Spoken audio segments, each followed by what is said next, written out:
So, I think I'm good. How are you doing this morning or this afternoon or whatever? I'm doing well. It's like very dreary and drizzly and icy here, but so I haven't been outside. I But guess you could be in Texas. And, yes, oh my gosh. yeah. And you said you have a beeper. I got my beeper. Did you make this with your own two hands? This one I participated in the making. I didn't make. I actually built the physical beeper, but I didn't build the. Actually, I built the software inside it. I didn't build the hardware that's inside. I had that made, but. Cool. I'm excited to wear a beeper. Who wears beepers these days? Probably surgeons. People think I'm an important medical person. Yeah, nowadays there's so many people with things in their ears that doesn't much matter anymore. It used to be that it was a source of stigma or something, but nowadays not. So reviewing what we're doing here is basically we're going to take a stab at looking at the inside of your experience with basically no holds barred. You've written that you're a face blind or something, and maybe you are, maybe you're not. We're gonna set that aside, which is to say, I'm not disbelieving that, but neither am I believing that. I would like to see what your experience is like, regardless of whether you had ever said that, and regardless of whether anybody had ever evaluated you for that. And sooner or later we might find out something interesting in that regard. And okay. So are you still on board with that? I'm totally on board. Yeah, absolutely. And I think our contract has to be something like we should try to be honest with each other, because that's really where the world gets to be interesting, is if we can get a glimpse of your inner experience the way your inner experience actually is, regardless of any preconceptions that we might or might not have. If we do the best job we can do about that, then I think that's genuinely the interesting and important part of the whole deal. Yeah, I totally agree. So our task today is to talk about wearing the beeper and what to do once you got the beeper in. And is there anything that we should be talking about before we do that? I don't think so. All right. So you got a beeper and you got an earphone or two, and I think in one of those earphones I attached the hook that goes behind your ear. Uh-huh. So in one of the bags I opened and put that thing on as if you were going to wear it in your left ear. I don't really care which ear you wear it in. You got a preference for that? No, so it doesn't make an out loud beep. It's a beep through headphones. Well, the beeper itself does make an out loud beep, but I don't want you to use that. Oh.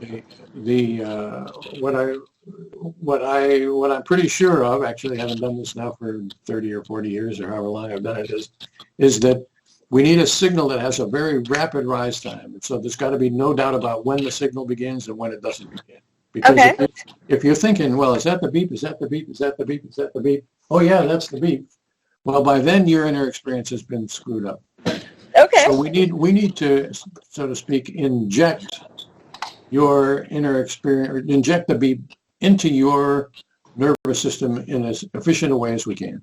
All right. And that means the headphones. That means using the headphone. Okay. And there's a big part of me that wishes that when I had designed this beeper, I had not put an onboard speaker on it, because people like to use the onboard speaker, but it makes it less effective.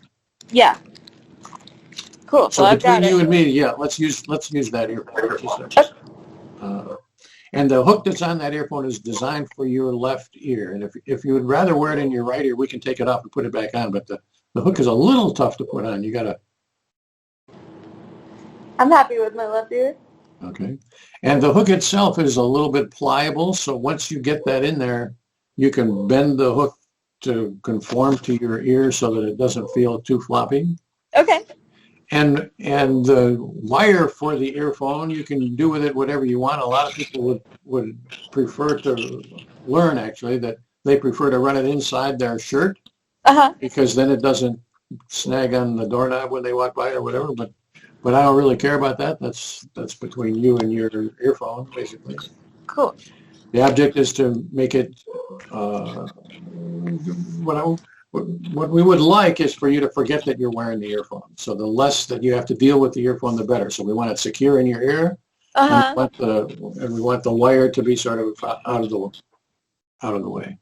Awesome. Because really, what we would like to know about Sadie's inner experiences if she weren't wearing a beeper. We'd like to know about her totally natural inner experience. But that's that's not possible because we need to identify exactly which inner experience that we're trying to discuss. Yeah. So you've got an earphone and you got a beeper, and you plug the earphone into the beeper. But for the moment, let's unplug the beeper so that we can hear whether the beeper is doing what it's supposed to do. So let's unplug the beeper, and you turn the beeper on by twisting the wheel that's on the top of it. Okay. And that's the beep. You just heard the beep. Okay. And then you stopped it by pushing the white button, I think. So it's got it. So why is the beep coming on and going off?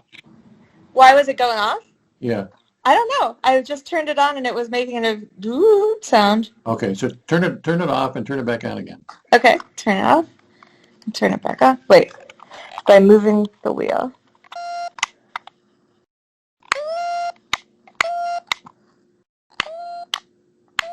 Okay. No, turn it on and leave it on. That's good. Okay. Now shake it a little bit because don't touch anything. Okay. Is the beep still going? Yeah. So I can't hear it. Is the beep one solid beep? Yeah. Okay, so Skype is filtering that out. Like Skype is saying, I don't really care about that noise. I want to hear Sadie's voice. Got it. The beep is one solid beep? Yes. Okay, good. That's what it's supposed to do. And it's supposed to keep beeping like that. You've got the wheel is a volume control, so you can turn the beep up and down. And I just lost your video. Are you still there? Oh no, I'm back. Yeah, it was another call, but I'm back. Okay. So you can adjust the volume with the volume control. Okay. And the object is to get it to a comfortable volume so that it doesn't scare you, but it's also not so soft as you think. Well, is that the beep? Is that the beep? Okay. And so if you move from an environment to environment, you would want to check to see what the volume is. So now, is it still beeping? Yes. Push the white button. And now it's stopped. Yeah. Okay. I can't hear any difference. So I can't hear the beeper. So Skype is doing a good job of filtering out the background noise. Good job, Skype. So if you want to check the beeper, you can push the white button down and hold it down. Hold it down. Hold it down. Yes. And now it's a broken beep. A square wave kind of a deal. Yeah. The purpose of that is to make sure the beeper is working. So if you've been wearing the beeper for a while and you're wondering whether you turned it off by mistake or whatever, push that button and it'll have that square wave beep. And you can adjust the volume on that beep too. So if you go from your car into the library or whatever, then you would want to adjust the volume so that it doesn't startle you. Okay. So I guess that's sort of the mechanics of the beeper. It's a pretty straightforward beeper. I've built more complicated beepers in my time, but this is the straightforwardest beeper. So I want you to hear one more noise that the beeper makes. So turn it off and turn it back on again. Okay. And now leave it and let it beep. Okay, let's see. Sorry. Ooh. Okay. Okay. Now is it still beeping? Yes. Okay, let's let it continue to beep. Plug the earphone in so you can't hear the beeper either. Take the earphone out of your ear. So now it's continuing to beep. And let's just set that aside for a while because I want you to hear what happens after a minute. So it's going to continue to beep. It's beeping right now. Yeah. And so the beeper thinks that Sadie has forgotten about me. She's taken it off and she's set it aside. And Yes. after a while, it's going to go into what I call the chirp mode. And I want you to hear what a chirp is Okay. and what to do about it. So let's just set that aside and talk about what you're supposed to do under normal circumstances. So we're going to decide sometime today, or we could do it right now, when we're going to meet again. Okay. And let's say we decide we're going to meet on Friday. That could be good, by the way, meeting on Friday. Yeah, Friday. that would be great. Okay, so let's say we're going to meet on Friday. I would like you to wear the beeper either on Thursday or on Friday morning. Okay. And wear it for as long as it takes to get about 6 beeps, which is going to be about 3 hours. Okay. The beeps are random, and I don't pick what time the beeps beep, and you don't pick what time the beeps beep. So the beeper basically makes up its own mind about that. Okay. And so it could be that you'll get 6 beeps in 2 hours, and it could be that you'll get 6 beeps in 4 hours, but it's going to take more or less roughly 3 hours to get 6 beeps. And there's nothing magic about 6. 6 is what we can talk about in an hour usually, and but if we only have 5, that's fine, and if we have 7, that's fine too. Cool. So we want to get about 6 beeps sometime on Thursday or Friday morning. Okay. And the reason for Thursday or Friday morning is that we have found that people are pretty good at talking about beeps if they occur within about the last 24 hours. If you've slept on beeps twice, then you forget about the details of the beeps. So so the more recent, the more closer to our conversation, the better. Got it. So you're gonna put the beeper on. You're gonna turn it on. It's gonna come on beeping. You're gonna press the button to stop the beep. You're gonna stick the earphone in your ear. And then you're going to do whatever it is that you would have done for the next 3 hours anyway. As if you were not wearing the beeper. Okay. And of course you are going to be wearing the beeper, and on the first day you're going to remember that you're wearing the beeper. But pretty soon you'll get bored with thinking about the beeper, and you'll be doing whatever it is that you're doing. Mm-hmm. And when the beep occurs, at the moment of the beep, your task is to try to freeze, so to speak, your experience that was ongoing right then at that moment. Mm-hmm. Whatever that is. And that might, if you're walking down the street and you see the bird, well, then maybe that's all you're doing is I'm seeing the bird. Or I might be saying to myself, whatever happens to grab your experience at that particular moment. Okay. And I don't want to tell you what to look for because I have no idea what's going to be in your experience. And even if I did, I wouldn't want to be polluting the process, basically. I'm interested in what your experience is, and I don't want you to be looking for what you think I'm looking for. Okay. Because A, I'm not looking for anything in particular, and B, even if I were, I wouldn't want you to know what I was looking for, because I want to find out about Sadie's experience as it is. So, the beeper beeps. Your task is to freeze your experience as best you can, stop the beep, and then jot down in the notebook, which I think I sent you. Did I send you a notebook? Yep. Okay, good. Jot down in the notebook or on your phone or however it is that you want to do it, enough notes that to allow you to remember what was going on in the moment. And I don't provide rules for how to take those notes, and I probably will never look at those notes. The notes are between you and me, between you and you, so that you can remember what was going on. And some people find that they have to write down a whole page worth of stuff, and other people write down a sentence, and some people draw a picture, and some people use one word and they can remember or whatever. The object is for you to develop the skill of jotting down what you need to know in order to remember with high fidelity what was going on at the moment of the beep. Okay. And then, so that's one beep. And then you go about your own business, whatever it is that you were doing. And 5 minutes later, or 45 minutes later, or 17 minutes later, it should be within an hour. The beeper is set to not have more than an hour in between beeps. But sometime along in there, it'll beep again. Excuse me. And your task is to do exactly the same thing again, which is to say, jot down or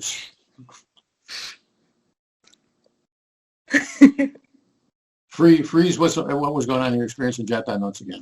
So you're going to do that 6 times. And you're going to jot down notes about 6 experiences, and then on Friday we're going to meet and talk about them. Do I like write down the time or anything, or that doesn't really matter? It doesn't really matter. Some people write down the time, which is fine with me. I don't try to make the task any more complicated than it has to be, because I want to get at your experience, and I don't want you to be worried about anything else. Okay. If you would like to write down the time, by all means, write down the time. If that's what seems natural to you, write down the time. I'm interested in your experience, and I want you to develop whatever skills you can in order to be able to capture that experience and tell me about it. And other than that, I don't care about anything. Okay. So now I think the beeper is probably, so without touching the thumb wheel, just pull out the earphone, unplug the earphone. No, don't put it in your ear, just unplug it.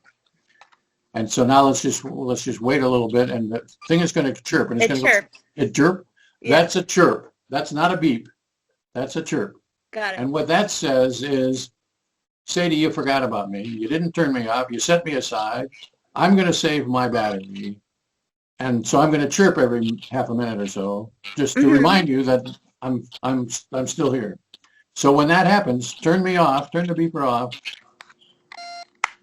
and turn it back on again, and push the button, and then you're back in business. Got it. So the chirp is just a power saving deal. The machine does not require very many electrons, I guess, except when it's beeping. And so the risk would be that the beep would start and then it would beep for a long time, and that would run the battery down. Got it. But what I don't want you to do is to try to respond to the chirp as if it were a beep. Because then you'd be responding to a beep, and a half a minute later responding to another half a minute later another beep. That's a bad deal. So if you hear the chirp, just turn me off and turn me back on again. So the task is pretty simple, really. The object is for you to get a snapshot of your inner experience. And by inner experience, I mean your thoughts or feelings or perceptions, whatever it is that's before the footlights of your consciousness at that particular moment. And presumably there's a million things that could be going on. You could be paying attention to the visual world, or you could be paying attention to the itch that's in your elbow, or whatever. And I don't want to tell you what to look for. I don't want you to look for anything in particular. I want you, I'm presuming possibly that your system, whatever your bag of bones and neurons does, pays attention to some things and not to other things, because there's just too many things going on at one time. But maybe not. Maybe you're the kind of person that pays attention to a million things at a time, and in which case we're going to have to figure out how to talk about a million things at a time. Okay. So there's no, I'm not putting any limits on it. And then I would also say the chances are pretty good that you're not going to be very good at it on the first day. And that's just the way it is. That's not a failure of Sadie. That's just, or me for giving you bad instructions. It is the way it is. We just have to wade into these waters, so to speak. And and what we'll do is on the first day, I'll ask you what was going on in our first interview. I'll ask you what was going on in your experience at the first beep, and that's the only question I'm going to ask ever, really. What was going on in your experience at the moment of the beep?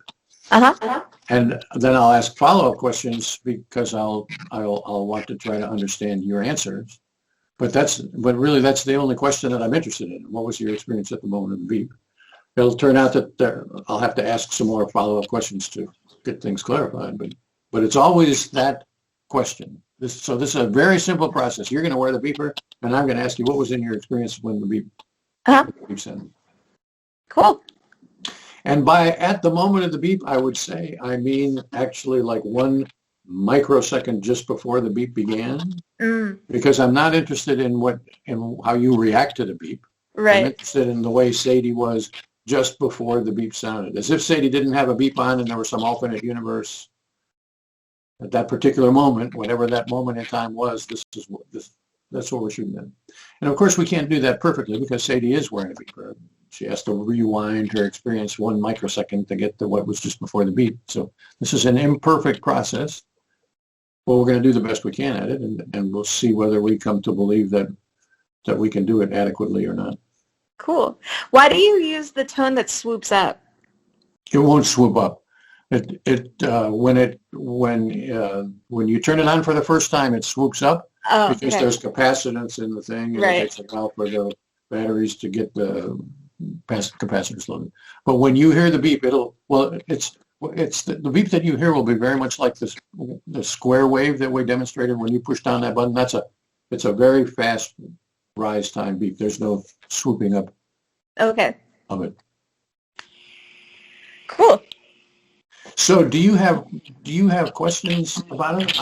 I presume that you'll have questions about it. If you want to wear the beeper I'm asking you to wear the beeper on Thursday or Friday. If you want to wear the beeper between now and then to try it out or whatever, that's fine. I don't really care. There's only a couple things I care about. One is that you wear the earphones. Mm-hmm. I do think injecting that sound directly into your head is a good idea. Okay. And I'm interested in your experience as best we can do it. Yeah. Other than that, I don't really care much about how we do things. We're going to have to figure out how to do it between you and me, or you and me and Alec. I think Alec will join us on Friday. And I think she said 11 o'clock or 12 o'clock my time, which would be like 2 o'clock or 3 o'clock your time. You got a preference about that? Nope. Either of those is great. Well, why don't we shoot for 11 o'clock my time, 2 o'clock your time.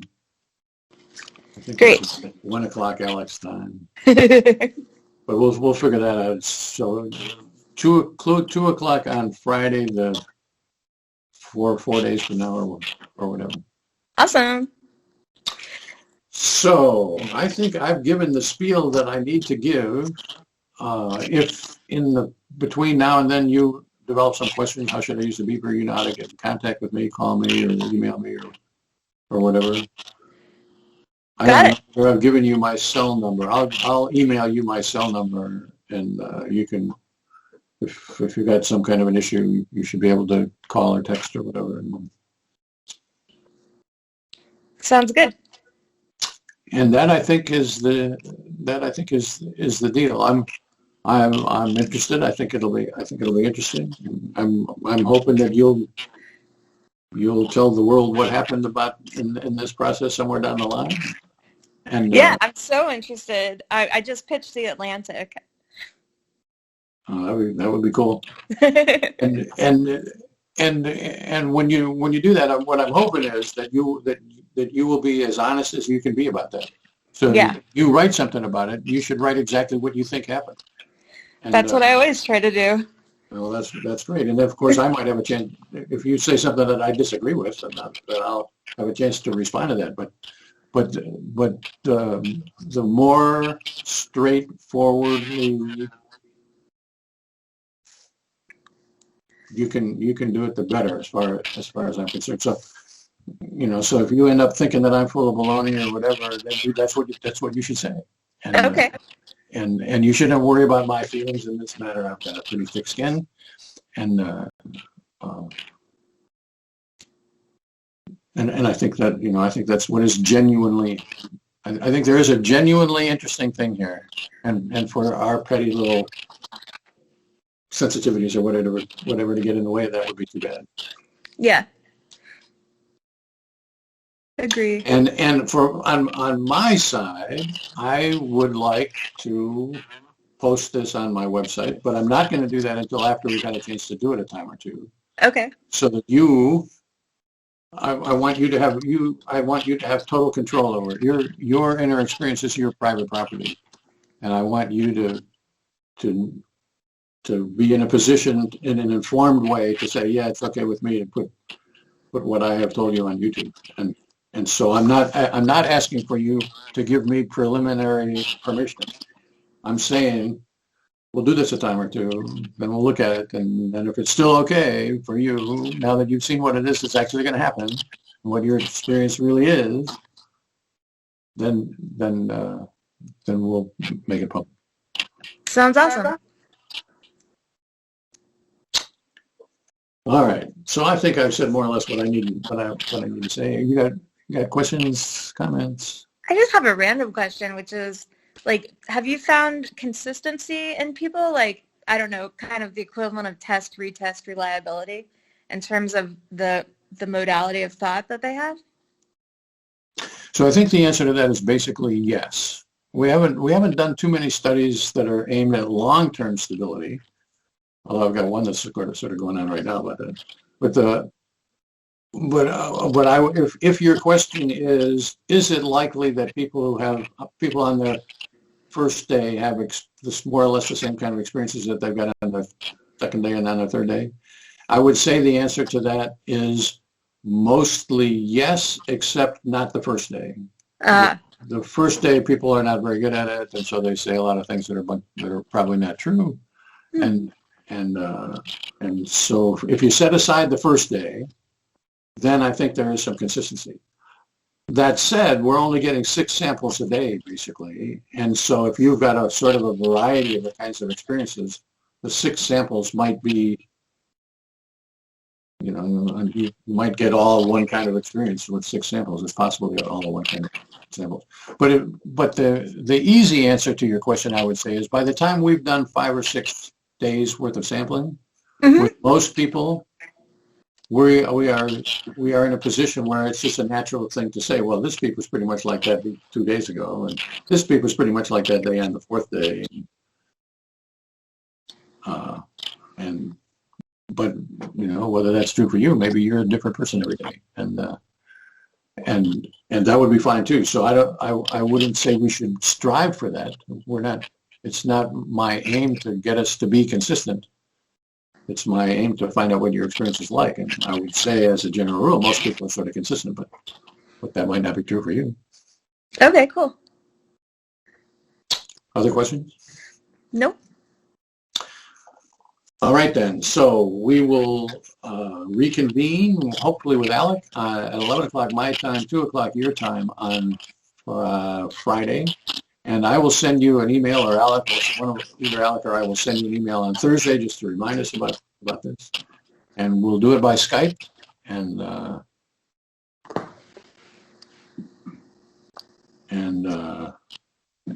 I believe that'll be it. I'll see you on Friday. And if you've got any questions in the meantime, you should ask me. Okay, cool. I will. All righty. Thank you very much. I'll see you. Thank you. Bye. Fuzz says goodbye too. Bye. What's the cat's name? This is Fuzz. Hello, Fuzz. Goodbye, Fuzz, I guess I should say. Bye. See you later.